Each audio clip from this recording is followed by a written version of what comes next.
जब लगे आपको कि दरिद्रता बहुत ज्यादा है, किराया तक नहीं है, मैं कैसे जाऊं, मंदार और शमी ने दोनों ने भगवान शिव की आराधना करी और देवादिदेव महादेव ने वर दे दिया, सुनो शमी और सुनो मंदार, अगर कोई भूल से भी आपकी पत्ती आपका पुष्प मुझे समर्पित कर देगा, उसे हजारों अश्वमेध यज्ञ के स्नान का जो पुण्य होता है वो एक क्षण में प्राप्त हो। शमी की पत्ती देखिए आप लोगों ने, जम के तो बोले जरा, देखिए मंदार पुष्प भी देखा हुआ है। अब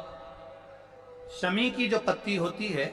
उस शमी की पत्ती को भगवान देवादिदेव महादेव पर चढ़ाने का, शमी की पत्ती जो होती है, उस शमी की पत्ती को चढ़ाने का एक नियम भी होता है। थोड़ा सावधानी से सुनना इस नियम को, जो आपके जीवन को सार्थक बना सके। शमी की पत्ती को चढ़ाने का एक नियम है, बड़ा सुंदर नियम, आपके जीवन में उतारने लायक। सारा श्रृंगार मेरे देवादिदेव महादेव का हो जाए। बहुत ध्यान से सुनना, ये प्रसंग आया नहीं पहले, आज अगर कुबेरेश्वर बाबा की पावन धरा पर यह प्रसंग निकला है तो उसको ध्यान से सुनिए। भाव पत्ती, शमी की जो पत्ती होती है, उस शमी की पत्ती को कब, कैसे और कहां चढ़ाना चाहिए, और शमी की पत्ती का फल क्या होता है, वो भी अपन समझ लें। ये शिवलिंग है, जलाधारी, जल निकल कर जाने का स्थान, गणेश, कार्तिकेय, अशोक सुंदरी, जलाधारी मतलब माता पार्वती जी का हस्त कमल, शिवलिंग शिव का स्वरूप, ऊपर जो जलाधारी लगी है उसमें से एक एक बूंद जो पानी नीचे गिर रहा है, जो पानी नीचे गिर रहा है, शिव जी की बेटियां जया,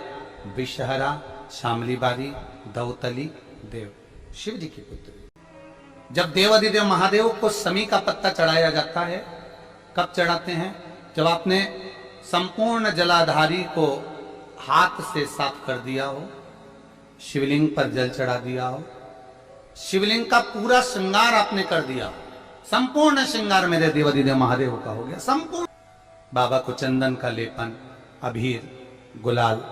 अक्षत, बेलपत्र, धतूरा, जो भी तुम्हें चढ़ाना है सब कुछ तुमने चढ़ा दिया, सारा श्रृंगार मेरे देवादिदेव महादेव का हो गया। तब शमी की पत्ती को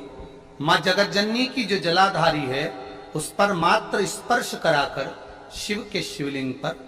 आखिरी में समर्पित कर देना चाहिए, जिससे हमारी मन की जो कामना है वो मां जगत जननी देवादिदेव महादेव से उनके कानों में श्रवण करें। शमी पत्र का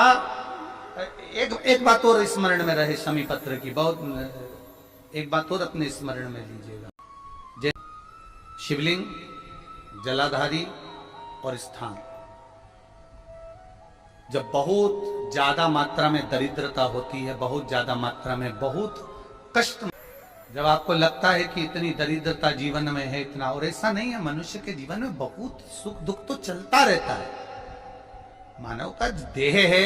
ये तो चलना है, जीवन पर्यान चलना। लगे तुमको कि हाँ, और आप सबसे निवेदन करना चाहूंगा, आपका मन है कि सीहोर आए, आपका मन है कुबेरेश्वर धाम आए,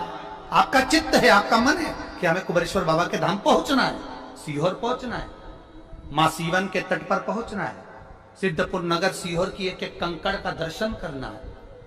108 शिवालय का स्मरण करना है, चिंतामन गणेश और श्री हनुमान फाटक का, खेड़ापति सरकार का, मनकामेश्वर का दर्शन करना है, भूतेश्वर का दर्शन करना है, कुबेरेश्वर का दर्शन करना है। जब तुम्हारी चित्त वृत्ति में आए, जब तुम्हारे बहुत दरिद्रता का जीवन है, बहुत दुखी जीवन, तब बेलपत्र और शमी पत्र का प्रयोग जरूर करके देखना। प्रैक्टिकल करने में कुछ नहीं जाता, प्रैक्टिकल करने में क्या जाता है, करके देखना। उस समय पर वो कहते ना कि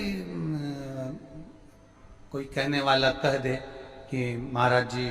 वो एक महाराज प्रवचन दे रहे थे और प्रवचन में देते देते देते देते किसी ने, महाराज जी प्रवचन दे रहे थे कि मदिरा का पान नहीं करना चाहिए, नहीं पीना चाहिए, गलत है, नाली में पड़ा होता है, व्यसन में पड़ा होता है, ऐसा पान ना करो। एक महाराज का पेचन वाला खड़ा हो गया, उसने खड़े होकर कह दिया, ओ महाराज तुम इतनी बड़ी बड़ी बात कर रहे हो, तुम्हारा सगा भाई तो पी के नाली में पड़ा, गटर में पड़ा, महाराज जी को क्रोध नहीं आया, समझ थी। महाराज जी ने कहा भैया देख, मैं भी प्रवचन दे रहा हूं, मेरा भाई भी प्रवचन दे रहा है, मैं मुंह से समझा रहा हूं कि पीकर लोग नाली में गिरते हैं, गटर में गिरते हैं, मेरा भाई प्रैक्टिकल करके दिखा रहा है कि मत। प्रैक्टिकल वाली बात है। शमी पत्र बेलपत्र का एक बार जीवन में प्रैक्टिकल कर देखना, प्रैक्टिकल करना। जैसे आपको कहा कि आपका विश्वास अगर पक्का है, भरोसा अगर दृढ़ है, और शंकर के प्रति अगर आपका विश्वास पक्का है, आप 7 दिन यहाँ रुके हुए हो, 5 दिन रुके हुए हो, या यहां से अपने घर जाओगे, निश्चित है वो रुद्राक्ष कहीं से भी आए, कैसे भी आए, तुम्हारे पास पहुंच जरूर जाएगा। 2 चीजें हमारी शिव महापुराण की कथा कहती है। एक, अपना कर्म करना मत भूलो, मेहनत करना मत भूलो, और दूसरा, महादेव पर विश्वास करना मत भूलो। ये शिव महापुराण। कर्म करना मत भूलो, मेहनत करो, दिल से करो। करी मेहनत करी। मेरे सीहोर के एक समाज के बंधुओं ने मेहनत। जब लगे आपको कि दरिद्रता बहुत है, जब लगे आपको कि दरिद्रता बहुत ज्यादा है, किराया तक नहीं है, मैं कैसे जाऊं, कैसे उस महादेव के दर्शन पाऊं, कैसे उसकी चौखट पर जाऊं, कैसे उसको नमन करूं, तब उस जगह पर आप एक बेलपत्र, जहां से जलाधारी बहती है उधर, एक बेलपत्र जहां जलाधारी के ठीक विपरीत की स्थिति में, और 7 शमी पत्र मेरे महादेव के ऊपर, केवल आपके हृदय की बात कहते हुए शमी पत्र और बेलपत्र इस तरह से समर्पित। पहले ध्यान रखना, पहले पूरा श्रृंगार, स्नान, पूजन, चंदन, अक्षत, गुलाल, अबीर सब हो जाए, उसके बाद की बात ही है, उसके बाद की बात। एक बेलपत्र इधर, एक बेलपत्र इधर, और उसके ऊपर 7 शमी पत्र के पत्ते, एक एक कर चढ़ाना, पूरे इकट्ठे कर नहीं, एक एक कर बाबा से विनती करते हुए, कांटों से भरी हुई शमी है जिसको तूने निहाल कर दिया, मेरी जिंदगी भी कांटों से कम नहीं है, मैं जानती हूं तो मुझे भी निहाल कर देगा, तू मुझे भी निहाल